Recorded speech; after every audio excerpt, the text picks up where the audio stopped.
was asked to talk about the Magen David, the Star of David, which literally is translated as the Shield of David, Magen David. And I think to a certain extent, when people think of Judaism, they think of the Star of David. And the funny thing actually is that the Star of David has been associated with Judaism as a symbol of Judaism only since the emancipation, only since the beginning of the 19th century. So the question is, where did it come from before? And why did it become what it became?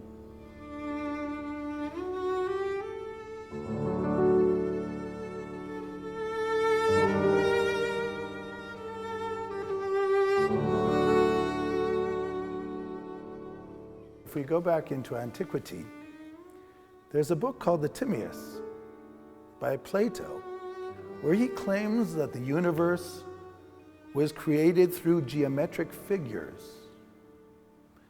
And he brings three geometric figures, which is the square and the circle and the triangle. So this idea of using geometry as an idea goes back to antiquity. Pythagoras used both mathematics and geometry as mystical meanings. And this is all the way back in the 6th century before the Common Era. So again, it's not unusual to have symbols which have many meanings, symbols, geometric symbols, which are imbued with meaning. Why it's called the Star of David specifically. In modern Hebrew, David, or David, is spelled like this. This is the D, the Dalet, the Vav, and the D. As you know, the Hebrew alphabet is, we could talk about it another time, predates all the other alphabets.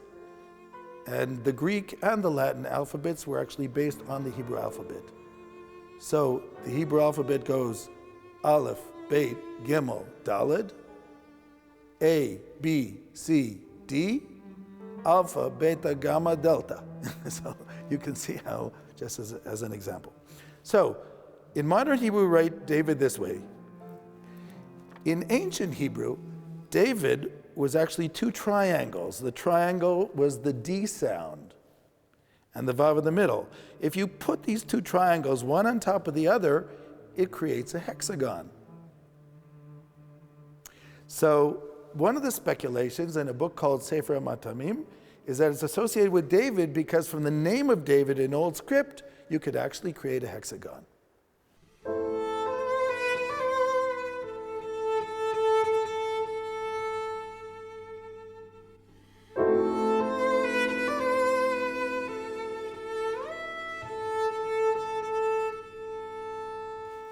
As far as we know, the association between the Star of David, or the hexagon, with Judaism seems to be a symbol, a mystical symbol, and not necessarily a symbol of Judaism, but a symbol within Judaism.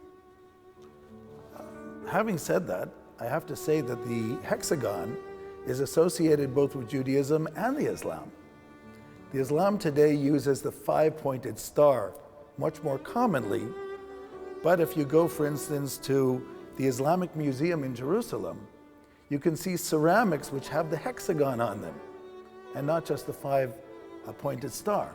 The earliest symbol we have of the Shield of David in a synagogue is somewhere between the 3rd and 4th century in a synagogue in the Galilee in Israel, and it's called Cherbet Shura, and there we find the hexagon, the Star of David, as a symbol used in the synagogue, but not necessarily of Judaism.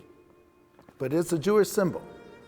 We also find it on coins from the Bar Kokhba revolt in 145 of the Common Era.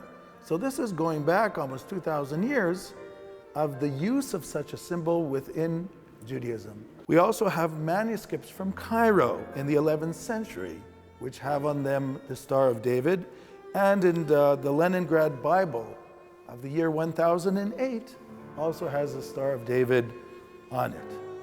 As a mystical symbol, the Star of David is sometimes called the Seal of Solomon, but of course it's the same family, David and Solomon. And in a mystical book, which is called Raziel the Angel. Raziel means God's secrets.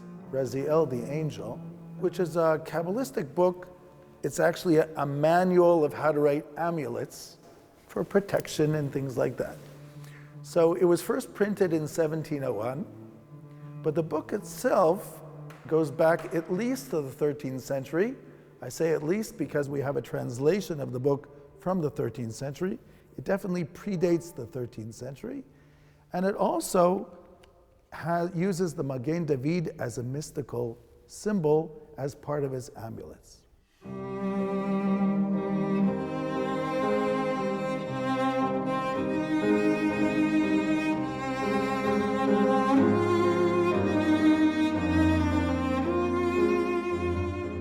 So the question is, how does the Magen David, the Star of David, move from being a mystical symbol used within Judaism, and in antiquity also at certain points within the Islam, and all of it suddenly becomes the symbol of Judaism? This seems to happen in Europe after the emancipation. As Jews are given equal rights, they feel the necessity to make certain things similar about Judaism to the other monotheistic religions. We associate Christianity, of course, with the cross. The Islam uses the crescent to represent it. The Jews had no symbol which represented Judaism. So the Magen David, which was used in synagogues, like we can see here, among other symbols, like for instance the lion, which is the symbol of Judah. And Judah was the remnant that was left over from the kingdom of Israel after the exile of the northern tribes of Israel. But it became a symbol which was felt that this symbol could be a dominant symbol within Judaism, and somehow within the 19th century, it became the symbol of Judaism. And it became more prominent in the synagogues. And when Jews wanted to represent Judaism, they used the Magen David, the Star of David.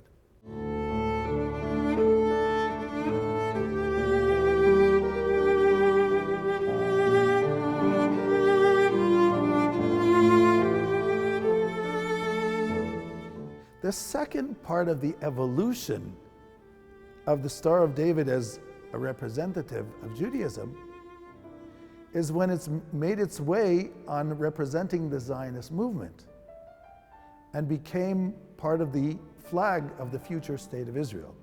There were two modern Zionist movements. One of them was the Russian and Romanian Zionist movement, which was called the Lovers of Zion, Chibat Zion. They had conferences here in Romania in Focșani, and then later in Katowice in Poland. And they tried to be practical. And the first practical thing they did was they set up settlements in 1882 in Rishon LeZion, in Zichron Yaakov, in Petach Tikva, various settlements which predated the state. And in the city of Rishon LeZion, they decided they needed a flag. And somebody took the Jewish prayer shawl, which comes with stripes, both black and blue. I have a blue one, other people have a black one. And they stuck the Star of David on it, the hexagon, the Magen David, and they hoisted it as a flag. And that was the first flag associated with what would later be the state of Israel.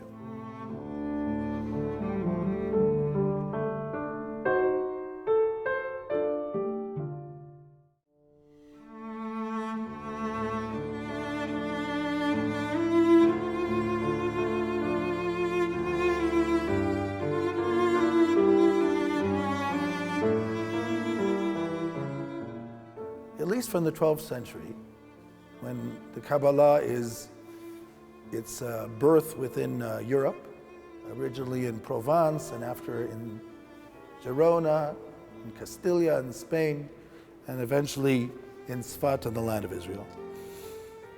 So we find the use of triangles. I don't want to explain too much, but already as early as the 12th century, and definitely from the 13th, and a lot in the 16th, the use of the triangles is very common.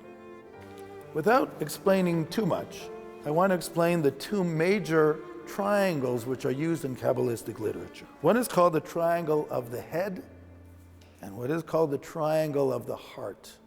In Kabbalistic literature, there are three parts to the heart and three parts to the brain. The part which is most obvious, intelligence in the brain, and wisdom. So human beings have wisdom, which is intuitive, and intelligence, which is logical. So what's this at the top? Keter, the crown. It's because everything comes from God.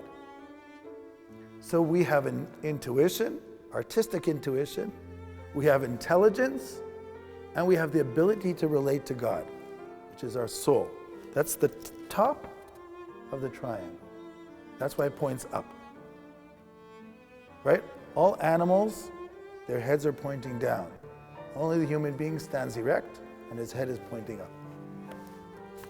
The second part is the part that points down, meaning it's part of the natural world, like the animal kingdom.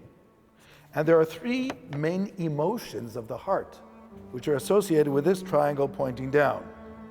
It's called love, which is called the right arm, fear, which is called the left arm, and compassion, which is actually associated with the heart. Love, fear, and compassion. The idea of the merging of the two together means that a balanced human being is when the mind and the heart are working together. Especially since the emotions can bring us to places which are sometimes illogical.